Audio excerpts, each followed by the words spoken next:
mas tudo é a palavra do bom Deus que nós estamos dando. Por falar na palavra de Deus, nós temos uma palavra no livro de Isaías, no capítulo 56, que eu queria estudar com você. Depois que Deus falou das bênçãos que Ele daria aos eunucos que tomaram a decisão e faziam coisas boas, e que escolhem aquilo que me agrada e abraça o meu conserto, aí diz assim: também lhes darei na minha casa e dentro dos meus muros um lugar e um nome. Você imagine que essas pessoas que de uma certa maneira elas não dão a glória devida a Deus. Deus fez o homem e a mulher para que se casem e permaneçam casados. Ele diz que ele detesta o divórcio. Quem está pensando nele está pensando uma coisa que Deus detesta.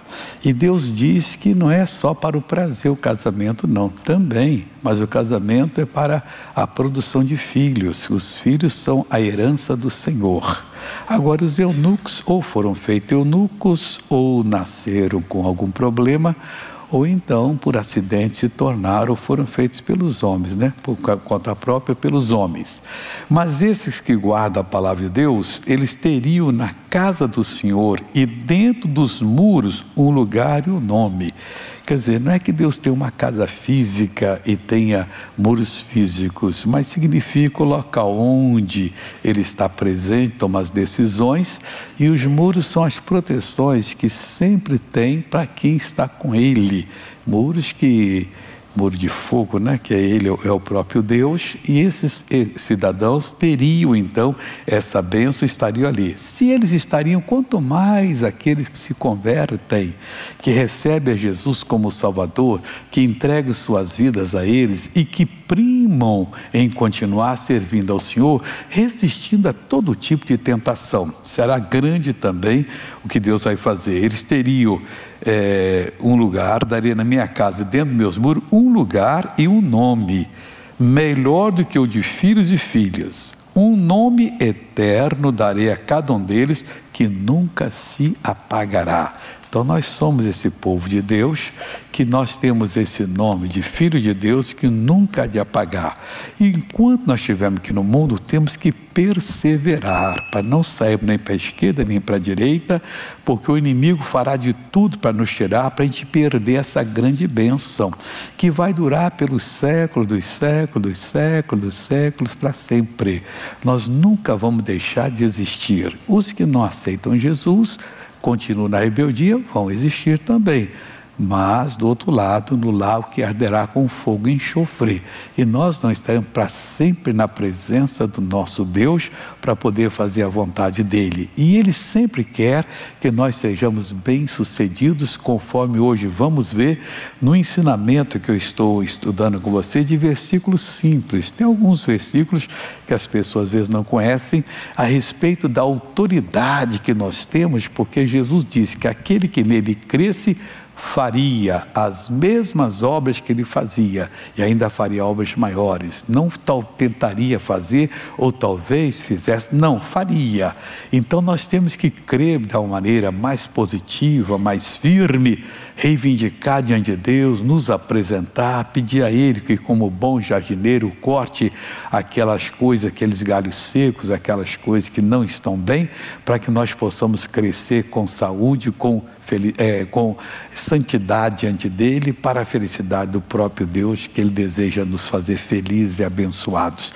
Nós vamos agora dar aquela volta da vitória, lembrando que hoje já teve gente curada aqui na volta da vitória, hein?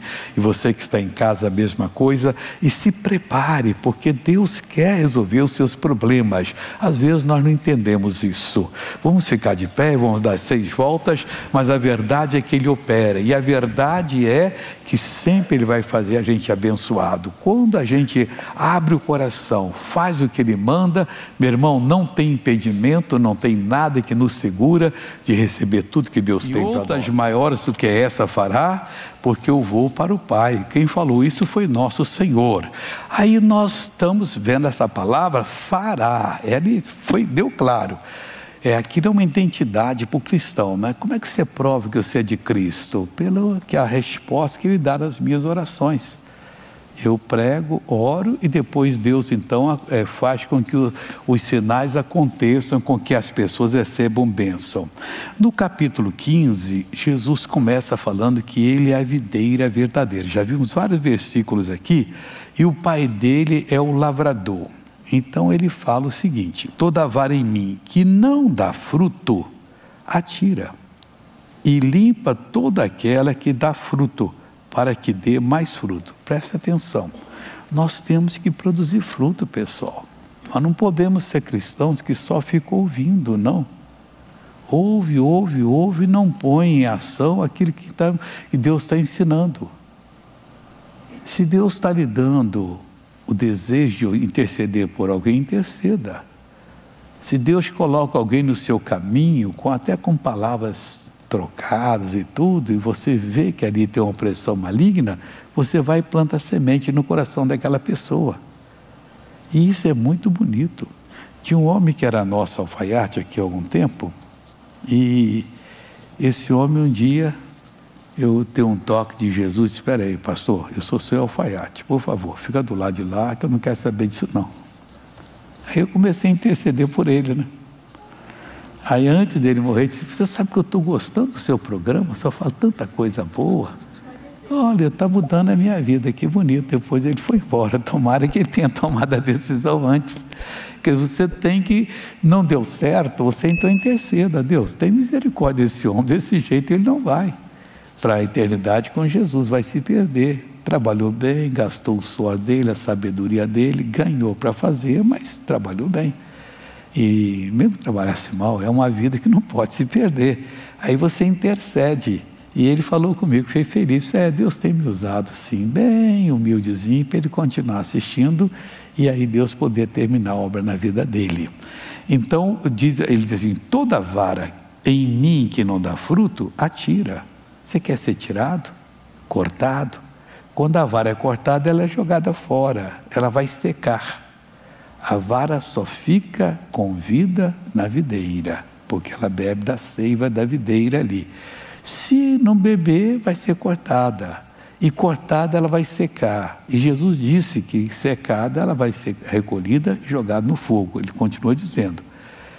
Ele atira e limpa toda aquela que dá fruto. Para quê? Para que dê mais fruto. Então, se você está fazendo a obra de Deus, vão acontecer algumas coisas que vão até lhe chocar, mas é Deus que quer limpar você. Aí você limpa: Senhor, eu realmente ainda tenho uma coisa maligna dentro de mim, uma coisa que ainda me chama a atenção às vezes, que me dá um desejo não puro, que me faz reagir como um homem que não conhece Deus, como uma pessoa que não conhece Deus. Então ele vem e limpa. Aí você vai ver que você vai dar mais frutos. O dia que você acha: Deus já me deu tudo que tinha que dar, tem umas coisinhas aí, mas Ele sabe que eu preciso disso, você está perdido. Não.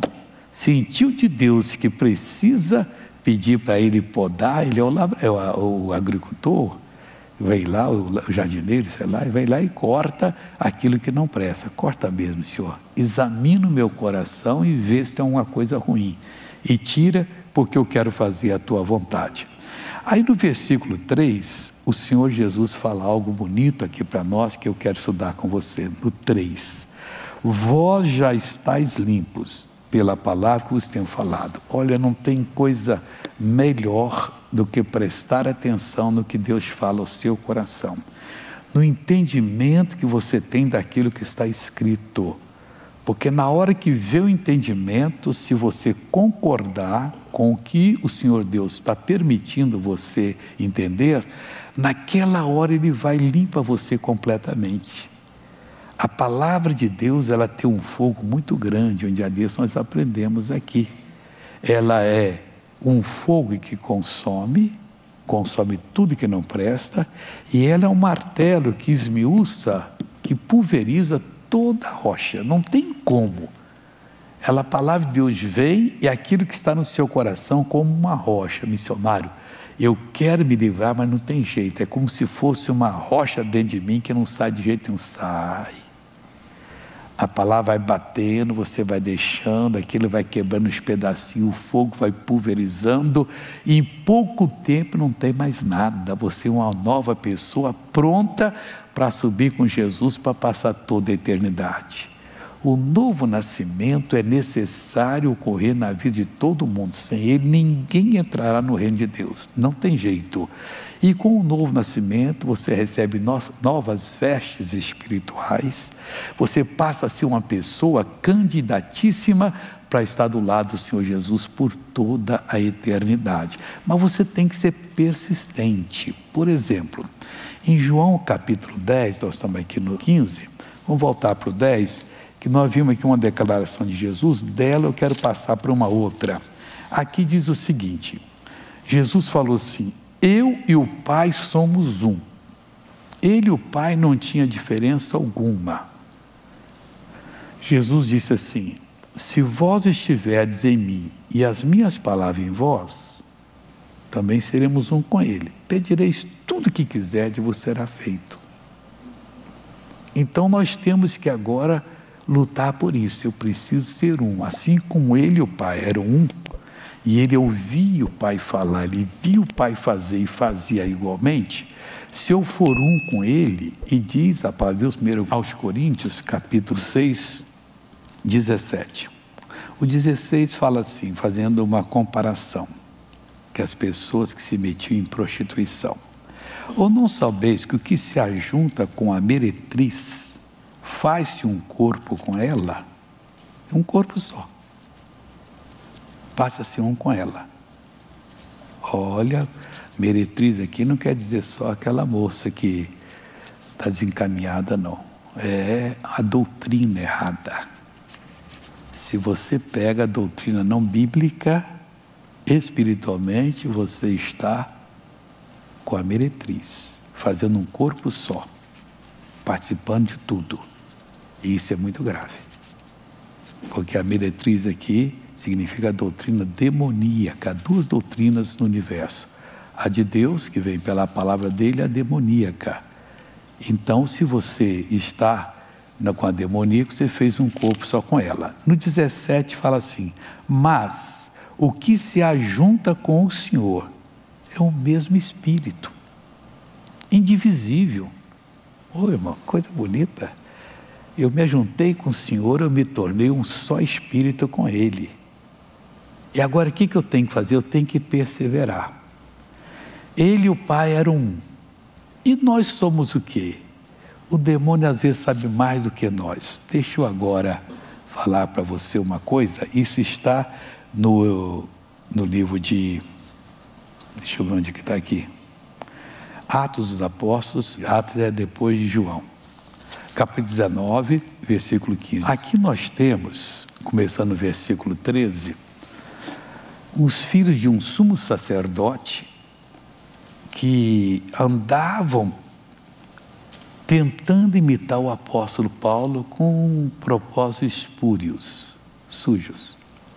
Ele via Paulo fazer as reuniões, manifestava espírito maligno, o Paulo amarrava, expulsava, a pessoa era liberta. Com isso, a perturbação saía, a vida mudava, pessoas eram curadas, famílias eram reunidas, e eles falaram assim que não criam em Jesus, e diziam assim, o negócio é fazer igual. Então diz assim, e alguns dos exorcistas judeus ambulantes, andavam de lado a lado, tentavam invocar o nome do Senhor Jesus sobre os que tinham espírito maligno, dizendo, esconjuro-vos por Jesus a quem Paulo prega. E os que faziam isto eram 7 filhos de Seva, judeu principal dos sacerdotes naqueles dias. Olha só, o homem tinha 7 filhos que podia ser uma bênção, mas pegaram o caminho errado. Talvez um bom conselho tirasse eles do caminho errado, mas eles acharam por bem. O caso deles era o cifrão, faziam reunião para pegar cifrão dos outros. Achavam que o negócio, esse negócio de espírito maligno é bobeira, até que pegaram um caso sério. Eu no meu ministério já vi caso sério, até gente ser envergonhada. Achava que o negócio era brincadeira e a coisa ficou brava. Então eles eram filhos desse principal judeu, do Seva, e tentaram invocar esse nome sobre uma pessoa. Respondendo, porém, o espírito maligno, o demônio manifestou, disse assim: conheço a Jesus e bem sei quem é Paulo, mas vós quem sois? Ele bem sabia quem era Paulo. Sabia mais do que a maioria de nós.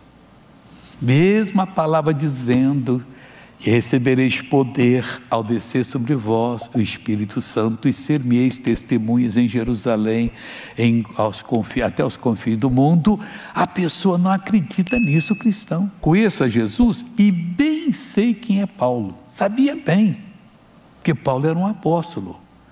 Quando a gente é salvo e nós passamos pelo processo do novo nascimento, que é o arrependimento, remorso é uma coisa, remorso parece com arrependimento. O remorso você lamenta que fez mal para uma pessoa e deixa para lá. Ah, coitado, devia ter feito. O arrependimento você lamenta, mas vai e pede perdão a Deus e a pessoa também. Ô João, ô Maria, eu preciso falar com você. Eu preciso do seu perdão, porque eu não estou com paz. Eu fiz um ato que não devia ter feito. Eu peguei a sua carteira, tirei uma coisa, eu fiz isso e por aí fora vai. Aí a pessoa está bem. A pessoa então está conhecendo o arrependimento e vai ser uma pessoa abençoada. O nosso caso aqui, os rapazes não tinham nada de Deus, estavam invocando o demônio. Eu conheço Jesus, sei quem é Paulo, porque quando você passa pelo arrependimento, nasce de novo, é feito um decreto a seu respeito. No mundo espiritual sabe que você é servo de Deus. Ai daquele tocar nos meus servos. Eles podem tentar. A Bíblia diz que quem atravessa o muro, Deus é um muro de fogo ao nosso redor, que nos protege. Mas tem cristão que às vezes se encanta com a tentação e atravessa.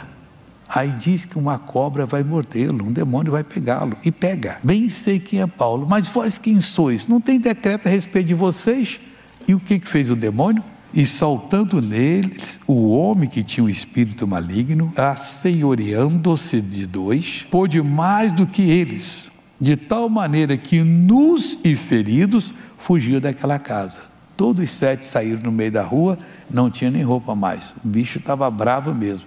Eu já peguei casa assim, pessoal, tanto no meu ministério, como vi pessoas serem envergonhadas. Cristão, não anda pisando aqui e acolá, não. Pisa só no caminho de Deus. Se sair um pouquinho, volta arrependido. Porque basta você confessar com sinceridade seu pecado. Se confessar o nosso pecado, Ele é fiel e justo para nos perdoar os pecados e nos purificar de toda injustiça. O demônio não vai poder mais agir. Nós voltamos para ficar dentro da casa dele, dentro dos muros dele, onde o mal jamais vai entrar, e voltamos à comunhão. E foi isso notório a todos que habitavam em Éfeso, tanto judeus como gregos, e caiu o temor sobre todos eles, e o nome do Senhor Jesus era engrandecido. Esse é o propósito. O demônio sabia mais do que muitos cristãos estão sabendo, e Jesus falou de uma maneira muito clara para nós, em João 15, 7, né? Se vós estiverdes em mim, e as minhas palavras estiverem em vós, pedireis o que quiserdes, e vos será feito. E Jesus também havia falado que aquele que perseverar até o fim, este é que vai ser salvo. Está em Mateus 10, 22. Nós temos que perseverar em quê? Naquela palavra que Deus começou a nos mostrar e que continua nos mostrando e que vai fazer de nós pessoas vitoriosas. Mateus 10, 22, Jesus falando: e odiados de todos sereis por causa do meu nome, mas aquele que perseverar até ao fim será salvo. Tem que perseverar. Você vai conseguir a vitória completa, e a vitória que Deus vai lhe dar é infinitamente maior do que você pensa. Não é só você escapar do lago que arderá com fogo e enxofre por toda a eternidade, que já é uma grande bênção, mas você participar da natureza dele, conhecê-lo como ele conhece você. Meu irmão, só Deus sabe que nós seremos na eternidade, por toda a eternidade, e nunca mais vai haver esse negócio de pecado. Ele vai tirar de nós toda lembrança errada, toda fraqueza. Nós seremos uma bênção. Mas ele diz: aquele que perseverar, o que não persevera não é salvo. Salvo significa vai ter a vida eterna, vai ser curado das suas doenças, resolvido os seus problemas, e o Senhor Jesus está aqui para resolvê-los. E Deus está cada dia nos preparando para maiores obras, e vai fazer essas obras em nome de Jesus.